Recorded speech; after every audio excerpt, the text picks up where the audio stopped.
sounded amazing. It's, you know, one of those things when you're in it and you just, for me anyway, I just do what there is to be done in the moment. As Catherine said, I really it's such a gift to be here in this room, here on the planet for so many reasons. Today, I'm hoping to share with you a little bit about my experience. My family likes to say I'm the most unlikely candidate, as you'll hear through my story. And I was going to just share from my spirit and then show you a few photos of just the journey that I went on, which kind of puts a punctuation on it. But a little bit about me in how I grew up. My family is very Catholic. My aunt is a Catholic nun. You'll see me pinging between the laptop because she was a huge part of this. And so having her, I'm going to dial her in as her and I will watch this journey very closely. My kidneys failed Christmas Eve 2015 in my hometown after the awards that I had won on this spree of 5 years in the industry, these 5 particular years that I had worked a ridiculous number of hours every day. I thought I'm going to go home and celebrate all of these wins. And as we were celebrating Christmas Eve 2015, my kidneys failed. And I ended up in the hospital in which I was born in, flashing back to being 8 years old and refusing to do my communion out of a family of 100, of which it wasn't even a question.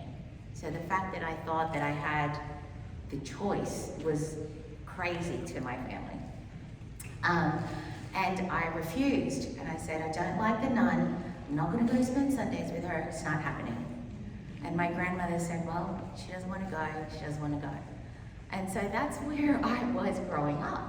I was always very much I get it, there is a God, there is someone greater, I'm smart enough to know that this doesn't just happen haphazardly or by science, but who and what, I don't know.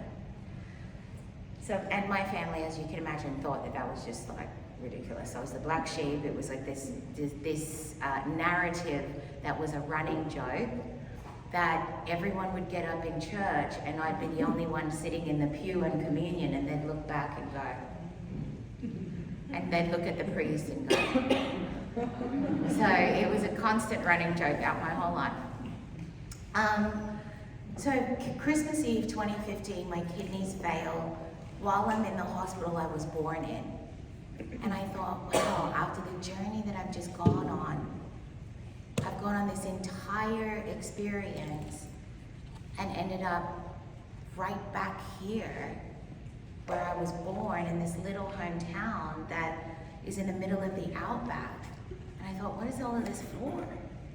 And so I came back to the US. They put me on dialysis, and I started to form my doctor circle.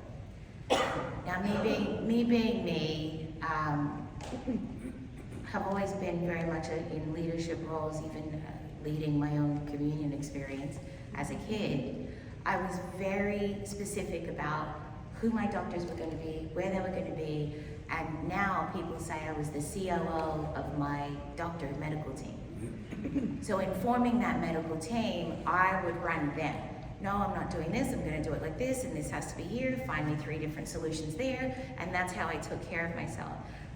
If you can imagine, I would sit in dialysis on conference calls with all of these people around me that were really sick, and I would be there plugged in with all these tubes and beeps behind me and saying, don't worry about the beep. We have to finish this marketing campaign, and we're going to do it like this, this, and this. And the nurses were just like, who are you? And that really kept me alive. And so fast forward, October 2018, I get a random phone call, and this lady says, I saw your face, and immediately I knew I had to give you my kidney.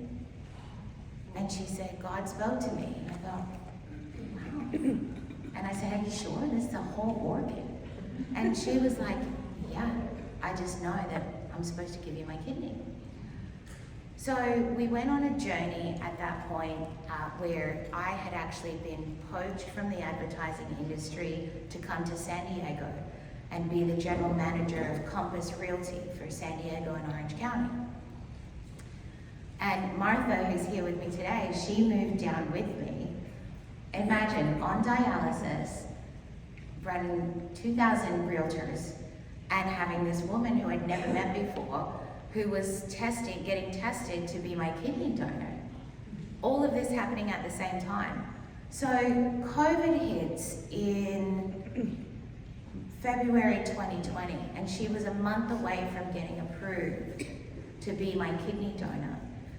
At the time, kidney transplants became elective with COVID, which I thought was the most ridiculous thing on the planet, because they said you can live on dialysis. And I'm like, well, you can breathe on dialysis. I don't know if you call it living. And so her tests were delayed to get her final approval. By the end of August is when she finally got approved, August 2020. And the doctor said to me, great, we're 6 weeks out. All you have to do is a kidney ultrasound and a stress test. You get cleared again, she's already cleared, and then 6 weeks out from now we do the surgery.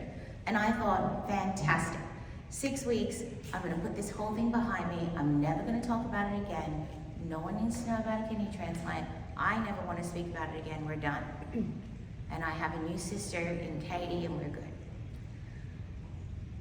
My kidney ultrasound came back and they said, we think it's cancerous, 70% chance.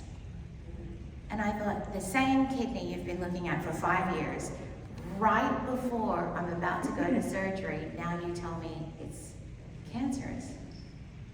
And so I was devastated. I thought, God has forgotten about me, if there even was one, forgotten about me completely. I didn't even know. I've done everything right. I've worked this whole time. I've managed my doctors. I've got my job in order. I've kept going. I've done everything right. I don't know why this is happening. 2 days later, the heart surgeon calls and says, don't worry about your kidney, your heart's at 15%. And I was like, I'm gonna die. I'm for sure gonna die. This is God telling me. Now I was like, there is a God, and he's like, you're gonna die. Like everything in the synchronicities of the world is saying, you're not meant to be here. So do what you have to do, wrap up what you have to wrap up, you're gonna die. And in that moment, I thought, I think I just need to do Bible study in case all of this is really real. Let me just get myself together, because there's a moment in time that I need to do this. It should be now. I'm thinking this is a good moment. And I thought, who can I do Bible study with? I don't want to do it in a group. At the time, I'm very much a germaphobe. And I was like, I don't want people hugging me and doing the whole thing. And I can't see myself in a group and doing this. How do I do this? And I thought, hello, I have a whole aunt that's a Catholic nun who I'd forgotten about. So I call her. I'm actually just gonna turn her around so you can see her. She is so cute. She's in Portugal, yeah, she is. She's so cute. She's in a convent called the Castle of Mermaids. Can you even imagine? Oh my God. And there's 8 nuns. I was like, you really are the mermaids in the castle.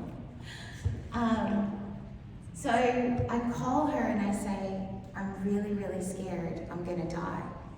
And she said, yeah, you might. And I was like, well, what kind of a nun are you? Like, you're supposed to give me some peace or like something. And she goes, yeah, you might die. This is serious. And I'm like, what? I'm calling you for calmness. She goes, you really might die. But either way, you're taken care of. So the question is, what are you gonna do with the time that you have here? Whether that's 10 minutes, whether that's 10 days, whether that's 10 months, or 10 years, or 10 decades. What are you gonna do while you're on the planet? And that line shifted my entire spirit. From that point forward, I said to her, okay, well, the first thing is I think I need to do Bible study. we do Bible study every Saturday? And like a true Catholic nun, she said, yes, darling, and Wednesdays. And imagine I've got a team of 80 people, all of these marketing campaigns. I was still running an advertising agency at the time. And I said, okay guys, Wednesdays 12 to 2, Bible study, do not book anything, sacred hour. And my whole schedule shifted around this Wednesday 12 to 2, Saturday 12 to 2, that her and I would connect. So I go into the doctor's office. This by now was October. Labor Day weekend, they did a bunch of surgeries that I had a 50-50 chance of coming out of. Because they said the first thing we have to do is get your heart strong enough to get your kidney out and make sure that that's not cancerous. And I looked at him and I said, look, how many people actually get through this? And he said, oh, are you kidding me? Do you know how many people I've got running around here with a heart and a kidney in Los Angeles, running marathons and everything? And I thought, really? He said, yeah, I have a game plan, you go live your life. That's our plan. And he said, I have it. At any point, if I'm nervous, I'll let you know and we'll do something else. But I have a game plan, you're gonna be fine. And I thought, he's lying, there's no way. He's just saying that to keep me happy. And so for me, I was in the movie Final Destination, where it was like, if one thing doesn't kill you, something else does, right? If it's not the garbage disposal, it's the car accident, or where, you know that movie that has that's where I was. And I called one of my best friends, Rachel, and I said to her, the surgeries they did didn't work, and I need a heart and a kidney transplant now. And she goes, by now this was November. She goes, oh my God, this is great. I'm like, how? And can you imagine, I'm getting all these responses from people where I'm like, what is happening? She goes, this is awesome. Your kidneys failed Christmas Eve 2020. You're gonna get your kidney out at Thanksgiving, and you're gonna give back a thanks of your organ. And then at Christmas, you're gonna get a heart and kidney back as your gift, and we're gonna make a movie. And I never thought I was gonna ever be able to be in a Hallmark movie, and this is like my life dream. She was like, this is fantastic. And I thought, well, I'm in Final Destination. She's in Hallmark. I'm gonna go in her movie, because that sounds way better. So Thanksgiving comes around, and the natural order of things, the doctor scheduled for my kidney to be taken out at Thanksgiving. And I thought, oh, this is kind of eerie. It's happening how she's saying it was gonna happen.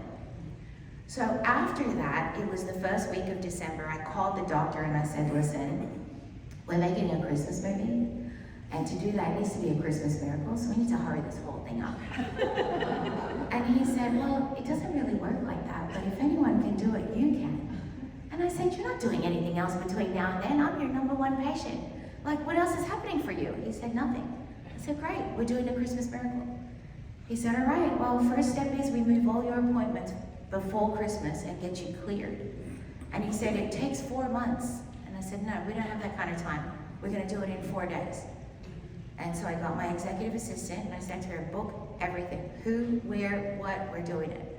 We booked probably 15, 20 clearances in 4 days with 15% heart function. I was running around between here and LA. And I share this not from a me standpoint, something else was at work, right? Like it was like superhuman. Most people at 15% heart function are laying down. They can't walk before they pass out. They're dizzy. My blood pressure was 80/60. And I was driving and going to appointments and working and taking meetings. And Bible study was twice a week, didn't miss. And the doctor was like, who are you? He was like, normally my patients are yellow and they're going through it. I said, well, and I felt sick. But it never registered for me that I was on my deathbed. It didn't register for my friends either. We knew it was serious, but every single person had a faith that was unwavering. And those that didn't, I just didn't talk to him. Blocked it all out, and we just got it done. So December 22nd, he admits me to check my heart pressures, to determine whether I was going to go on the list at a level 5, which meant I would come home and I would wait at home for a few months. And that's when they call out of the blue and say, you have your organs here, now you can come to the hospital. We did the surgery that afternoon. Or a level 4, which meant I would wait 2 months, but I'd wait in hospital. And he knows me so well, he said, either way you can work, even in hospital, you bring your laptop, we'll set you up. My hospital rooms, by the way, had essential oils, they had my own comforter. It was like a luxury dormitory. And the doctors even would come in and would close the door and say, don't tell anybody I'm in here, I'm gonna stay in here for 20 minutes. So it was like a spa in the hospital. It was pretty hilarious. So December 22nd, he checks my heart pressures and he says, you're a 5, you can go home. And I said to him, are you sure? I feel like I need to be here. And he said, you know, I feel like you need to be too. To this day, he says that there was like something that was speaking through him, where he changed his mind. And at the time it was COVID, very bad COVID. 1 in 3 people in Los Angeles were affected, and Cedars-Sinai with 1,000 beds was full, completely full. And he said, if I can get you a bed, we'll admit you. There was another doctor standing with me that was checking my fingertips, because at that point, my blood really wasn't running anywhere, so I was starting to lose sensation in my hands and things like that. And he said, you know, I feel the same way. They still talk about it to this day. Like, I remember standing there and thinking, this doesn't feel right, even though the numbers look right. It doesn't feel right, she has to go, she has to stay. They found me a bed, and a specific nurse came in to admit me. And she said, don't get attached to me. It was her first thing. And I said, why not? She goes, because they've just called me from a completely different ward to come up and admit you and make sure that you're taken care of, and then I've got to go back. And she said, my name is Pai, P-A-I. And I thought, what did she say? She said, my name is Pai, P-A-I. Pai in Portuguese means dad, and that's what we called my grandfather. And I thought, who spells their name out like as a thing? And that moment I thought, I'm gonna be taken care of. And I just knew that it was gonna work out. Still makes me emotional. So Christmas Eve, he put me on the list at a level 4 and admitted me into hospital officially.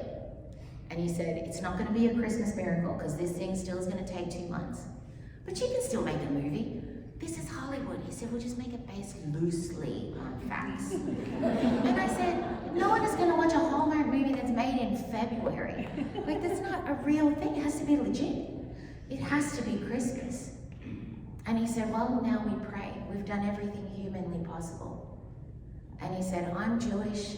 My other doctor was Protestant. He said, we just need a Muslim doctor to pray. We've got everybody covered. And he said, I'll make some phone calls. And that's where we left it on Christmas Eve.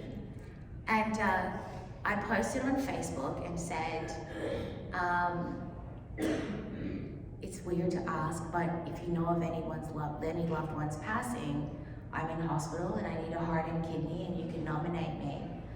And thousands of people from all different backgrounds, religions, belief systems, pinged me, messaged me, and I said, my family lights candles at the altar, and we pick our favorite saint statue, and we put white roses, but whatever calls you, that's what my family does. When someone needs something, we light a candle, and the candle stays lit for however long the person needs that for. But whatever you do, now's your moment. And I had a conversation with God where I said, listen, if you're up there, this is your moment. Like, we've done everything we can do down here. now it's you. If you were gonna show up, if ever you were gonna make a miracle, this is the moment to choose.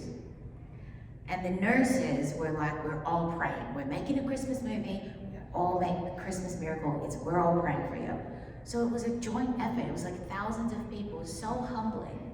And all of a sudden a chaplain walks in and she says, I'm the chaplain for Cedars-Sinai. She says, I heard you're praying for a Christmas miracle. Do you want a rosary? And I said, sure. So she gives me the rosary. She prays over me. And she says, I'm going to be praying for you tonight. Let me know what happens. Here's my card. Email me. Call me. Anything you need. Then I called my aunt and said, can you teach me how to pray the rosary? Because this chaplain just gave me one. I have no clue what to do with it. So she says, of course. Thankfully, she's my aunt. I get to ask her all of the silly questions. And she taught me how to pray the rosary. I actually have it here. It hasn't left my wall since. You're the first people to sort of see it. It was just this little plastic hospital rosary. And we prayed it 3 times. And I made the decision the next day at Christmas that if I was going to be in hospital and the nurses were going to be in hospital, we all made an agreement. I said, listen, if we all have to be here, this thing is going to be fun today. And they were like, yes. They were covered in head to toe in protective gear. It was a very strict number of people that could come into my room. I was masked up. No one could come near me. I felt like an oracle just sitting in the middle of my bed, and people would come in and walk around like, don't touch her unless you absolutely need to. And we made it fun. We laughed, we swapped stories of relationships, and they'd say, this person is having boyfriend problems. Talk to her, sort her boyfriend life out. And I'd say, well, let me hear your story and let's figure this out. We spent the day doing that, personal stories where we just shared. 10:30 p.m., the nurse came in, and 3 others were standing at the door. And they were like, we're all still praying. It's still Christmas. We still have a shot, but you probably need to go to sleep. And I thought, yeah, you're right. And I leaned back to go to sleep, and the phone rang, and they said, we have a heart and a kidney for you. The entire floor screamed out loud. They were like, oh my gosh, it was a miracle, it happened. And in that moment, there was like an eruption of noise, and then it went like this sacred silence. It was like, this stuff actually works. Like this prayer thing actually works. And everybody, no matter what background they were, their faith went through the roof. I texted my aunt, and she says, her story was, she was in the chapel, and with the time difference, it was the morning in Portugal. And she walked up to the baby Jesus and said, give Shana a heart and kidney, please, and walked off. And then thought to herself, I probably should have prayed better. That's even how you talk to Jesus. And as she walked off, her phone lit up. And it was me saying, they got a heart and kidney for me. I mean, I can't even, people that sent messages, they were just, everybody was blown away. So the next day, the nurses were like, listen, you're our Christmas miracle. They're going to want to take so many pictures of you, so we need to make sure you look hot when you come out of surgery. I was like, now you're talking. Perfect. So they braided my hair, we did these hospital facials, they went and found products from all kinds of places. They got me all sorted out. So I'm sitting in bed looking glamorous. The surgeon, the anesthesiologist, and the doctor came in, and they were like, Shana, this is fantastic. It was a miracle. You called it. I can't believe it. We're making a movie, people. They were coming in so excited, more excited than I was. And they were asking me, are you ready? And I said, don't worry about me. I'm asleep. Are you ready? Like, who's going to do the surgery? You're doing it. Are you good? Did you fight with your wife today? How are you? We were laughing and talking like that. And all of a sudden, I said, guys, I'm kind of feeling a little weird. And they were like, well, check her blood pressure. And it was 50/30. And I laid back and I flatlined while they were all standing there. And what I remember was, I fell asleep. And then all of a sudden, I'm in this infinite darkness. And it was like, it was like movie scene switches. Like all of a sudden I'm there, they're standing there, then I'm asleep, then I'm in this infinite darkness, and I'm like, I don't know what's going on. And I remember sort of looking around and then going, I think and just as I go, it flipped and I'm in a hallway. And I leaned over and looked down this hallway, and there's God and Jesus light behind them. Now remember, I'm the most unlikely. And Jesus was a person, just like us standing right here. I could pick him out in a lineup. Clear as day, person standing in front of me. And God was like a shadow. It was almost like it was in a human form, but I just instantly got that was on my behalf, not that God is human. It just was a familiarity of like he's in a form that I can understand, so I'm not talking to a cloud or something that would have me discombobulated, so I could really get the moment. And so as all of this is computing, I'm standing there and I'm like, oh. And all of a sudden, it was like all of the compassion in the entire world, if you times it by 10,000, washed over me. Like the feeling of a deep sense of compassion for being human.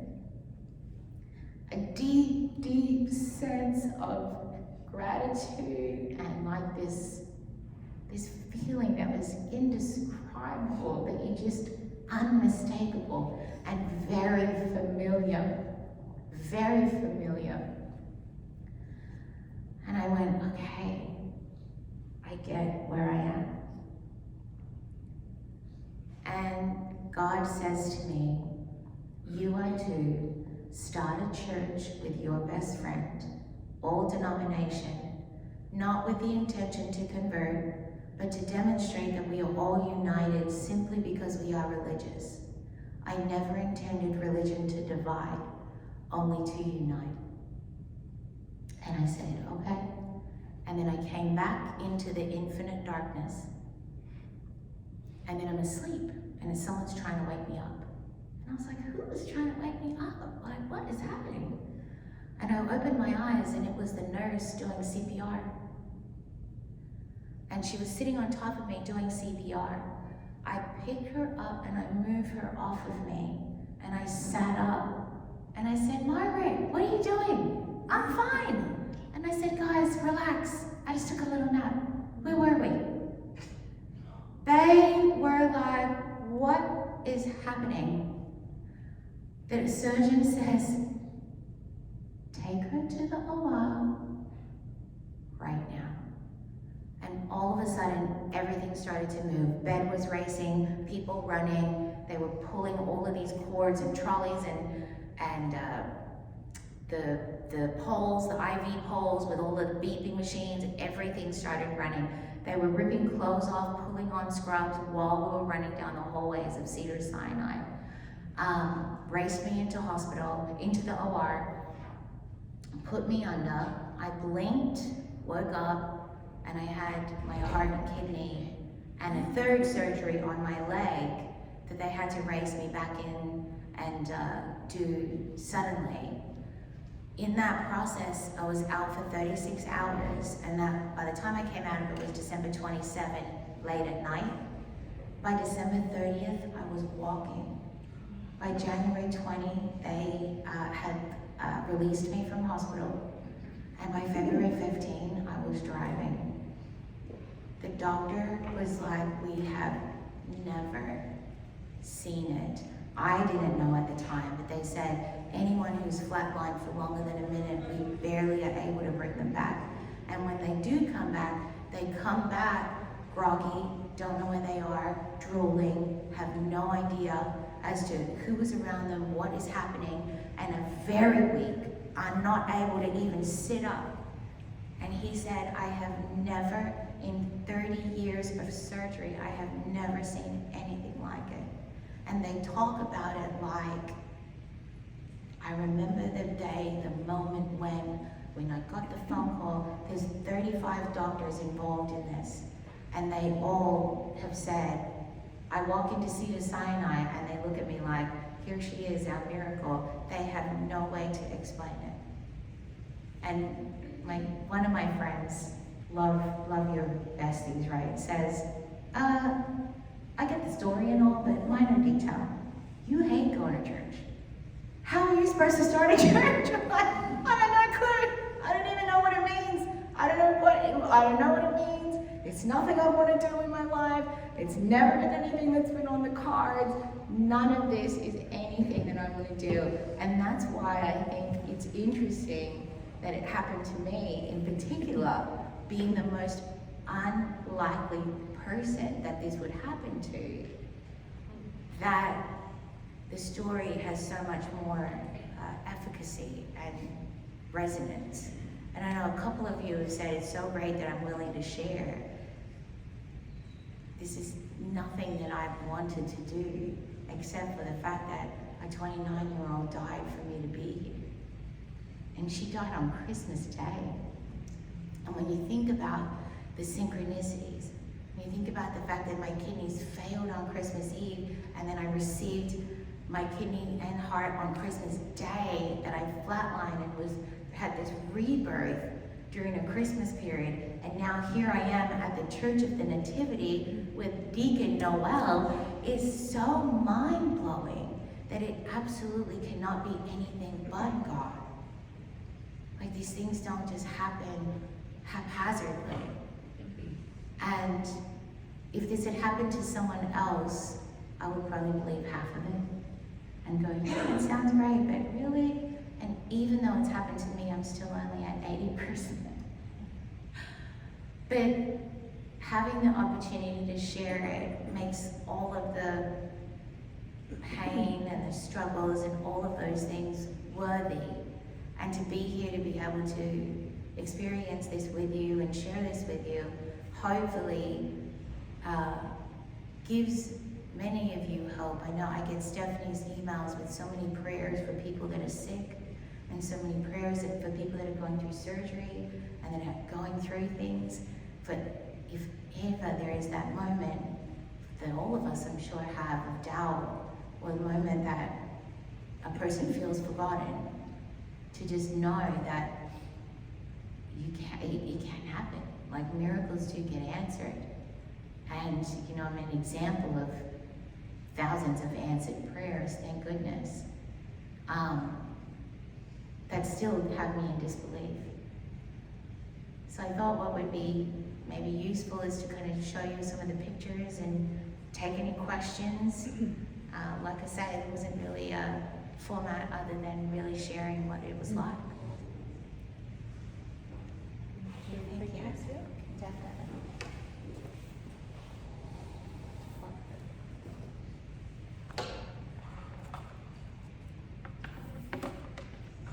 Let's see if we can.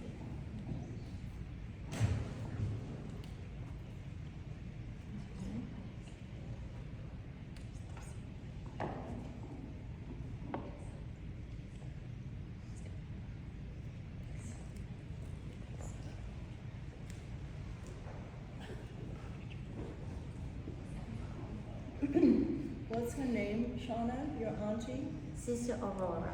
Sister Aurora. Hello, Can you sister. hear us?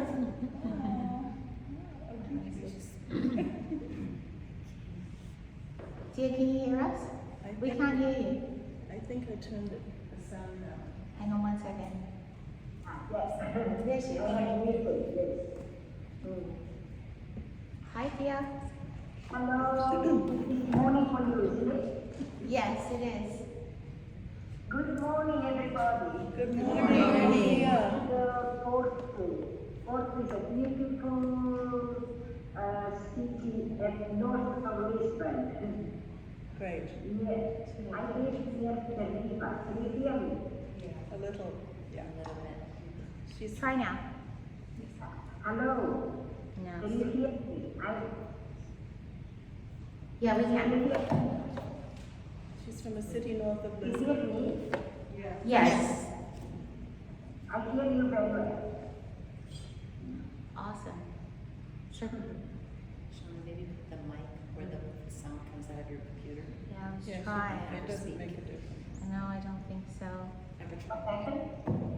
We're trying to see if we can hear you better. Okay, I haven't spoken. I just said that hello from Porto, which is city north of Lisbon.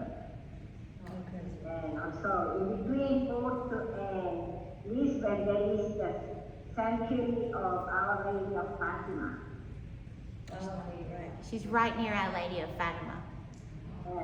About from I think it's about 2 hours from Our Lady of Fatima. 2 hours. 2 hours south. Yeah. So I thought, Yeah. yep. So I thought I'd share a couple of pictures just to kind of show you. This is my christening in 1981.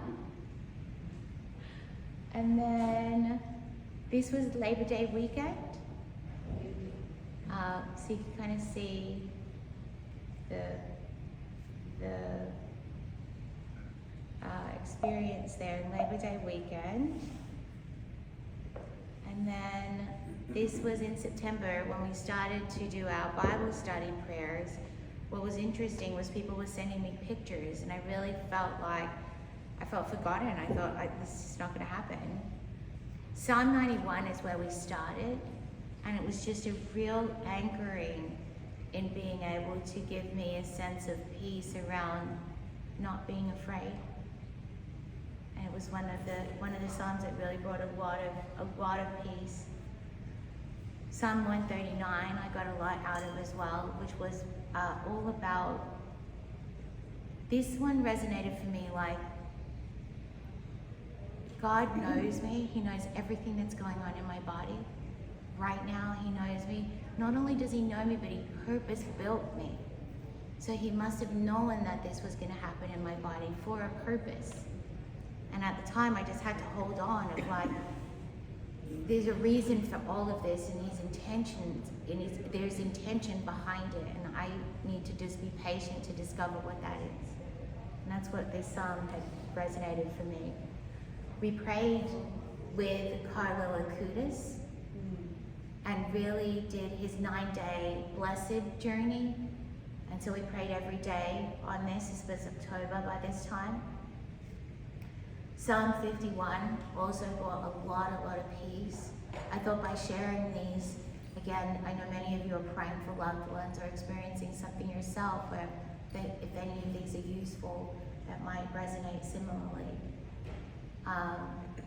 But all of these were anchoring around the fact that God knows, God created me, and He knows me, and He knows every hair on my head, and He knows every thought before I think it. And so therefore He must know that there is an intention for this. And this is where I surrender to, and if I die, there's an intention for that too. It's all on purpose.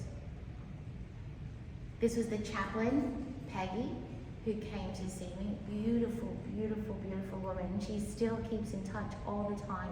She couldn't make it this morning, but she tried to move everything to be able to be here. And this is my aunt's chapel, where they pray in her convent. This was Christmas morning, and the IV stand, they called it a Christmas tree, ironically. So we really were about, like, we're gonna make the ambiance of this feel like Christmas. But as you can see, this was, I didn't know at the time, but I was on my deathbed. I had no idea. It just didn't sink in like that for me. This is where we prayed the rosary.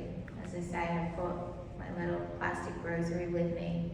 But this is where I really advocate for the miracle that the rosary is, the meditation of the rosary. I can't speak enough about it, as you know very, very well. This was the nurse that braided me up, one of them. After the fact, she saw me 2 weeks later and was like, Shana, oh my goodness, you were like a poltergeist. 1 minute you're down, then you're up. She was like, you scared me so much. It was such a shock to everybody just because it really was the sitting up of, they said never ever happens. I thought I would play this little video that I filmed 2 hours before I flatlined. So I'm sitting here getting ready for my surgery. My amazing nurse has just braided my hair so I don't look super crazy when I come out. And I'm just so present to the miracle of God and to the miracle that God is.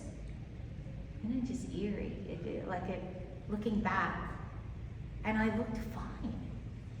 Like it was not. They didn't predict that anything was going to happen. I looked great. I felt good, right up to the last minute. So This was the picture of Jesus that I saw a couple of weeks after I was sitting at home in recovery, and I was reading an article that was about historical figures, and the historical figures being like Cleopatra and Mark Anthony and Nefertiti and all these historical figures that this AI machine and algorithm that data scientists had put a bunch of data into that they'd collected over the years of recounts of different people and faces. This was the person I saw, and I didn't realize as I was reading the article, it blew my mind when I came across the picture. The only difference was the skin tone. His skin tone was more Middle Eastern, Egyptian, that sort of deep coloring. It was the only difference, but his eyes in this picture are what caught me. The level of depth of compassion in his eyes was what I saw. And at the moment that I saw this picture, it grabbed me immediately. The left is the nurse Margaret, who resuscitated me. She came to see me after my surgeries, and these were the 3 doctors that were in the room with me. All of us now really great friends, and I get asked a lot to speak about being the COO of the medical team and helping people. I think this day and age we talk a lot about alternative medicine and the necessity of eating organic and things like that, which I'm a huge believer in. But not often do we get taught how to advocate for ourselves. We know we have to, but not often do we actually get taught how. I have an interview process. I interview all my doctors, and I don't care if they're the top of their field. If the energy isn't right, if I don't have a connection, if they don't have the same value system as I do, if they don't believe in God or something greater than themselves, I'm not interested in working with them. And many people don't realize that you can fire your doctor and pick a different one. Doesn't matter what your insurance says. So it's part of what has come out of this is me teaching people how to lead their medical team. And I have 6 doctors, not 1, 6. And anything that happens on my body, they all talk to each other about it. Even if I just get a cut on my hand, they all talk to each other about it, even to this day. So it's one of the things that really came out of that, one of those practical things. December 30 is on the left. It was 3 days after surgery, so you can see I had 25 tubes. And I was walking 10 minutes that day. That was the first time that I'd gotten out of bed.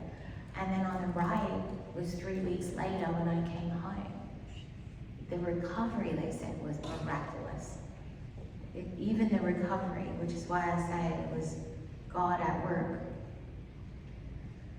Psalm 23 still holds me down on a regular basis. Really reiterating what it is to live the plan that God has for me, where none of it's convenient, none of it's anything I wanted to do. Left to my own devices, I will happily be the head of a Fortune 500 company and never talk about this experience again, except for the light and the fire that He lit inside of me that just doesn't allow for that. Kind of like that feeling where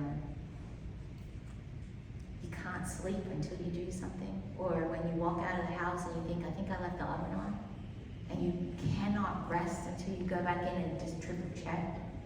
That's the feeling I have. And it's in all of my life where I'm like, I really don't want to do this. If you just ask me, like me, Shana Pereira? Yeah, no. But the restlessness of not doing it is how he speaks to me on a regular basis. And this reminds me of that. This was September 2021. Only 8 months later, I could hold my whole body weight up with my chest that had been sawn in half 8 months earlier. And I was swimming in the ocean 8 months later. But the doctors again were like, at this point I was doing 45-minute cardio every single day, 2-minute planks, which I couldn't do before all of this happened. So it was a shocker that I could even do it after. That was a miracle in and of itself. And then this psalm really holds me tightly. For you created my inmost being. You knit me together in my mother's womb. When he spoke the words, you are too, I didn't hear it as a mission. I heard it as a function. He purpose built me for that. I don't even know what it means. And he purpose built me for it to where I don't have to. It's not about finding my purpose. It's not about looking for it, going on a mission. None of that. Like yesterday, I was sitting in my house, day before, I was sitting in my house thinking, you know, I really could stand to get my hair done for this and not just wake up and go. And a lady posted on our One Paseos where I live, she posted on our group, our One Paseo group in Facebook, and said, I'm a hairstylist. Anyone wants a blowout? And I was like, oh, me, right now. And I said, what are you doing tomorrow? She goes, I'll be at your house. Great. She comes over. She's formerly a devout Catholic and had lost her faith over the last couple of years. And now she's coming to church with me next week. I didn't do anything. Do you know what I mean? Like that to me is what is living God's plan. And I was like, I want to get my hair done. And in walks this lady who now has looked up the Church of Nativity since last night, is all about coming with me next week, and is just like, I'm so blessed I met you. I needed to hear this because my faith was lost. And these are just a couple of videos that a couple of my friends put. I'll just play one of them for you to hear as a thanks to my donor family. The donor family, it comes with sincere gratitude and appreciation that you guys have given my sister Shana a second chance on life. It's acts like this that continue to soften my heart and really be faithful in the fact that God has a plan. And I can't wait to see what Shana does with this second chance on life. She's an amazing human being with such a spiritual gift, so much compassion and competitiveness to be great. So, as a result of your family's act, you guys have truly extended a gift into this world. Thank you. And there was 6 of us, 6 of my best friends, my aunt, and a couple of others that were my inner circle. Every single one of us, our faith is, as you can imagine, it's through the roof. People ask me, am I now a believer? And it's kind of like asking, after I've eaten lunch, do I believe that I ate lunch? It's like, no, it happened, I was there. It's that palpable. It is all real. And there's no doubt at all for me, at all, as to what happened and what was at work. So thank you so much for having me. Just an acknowledgement to my 29-year-old donor that the fact that she ticked a box at the DMV means that I can be here with you today. So thank you.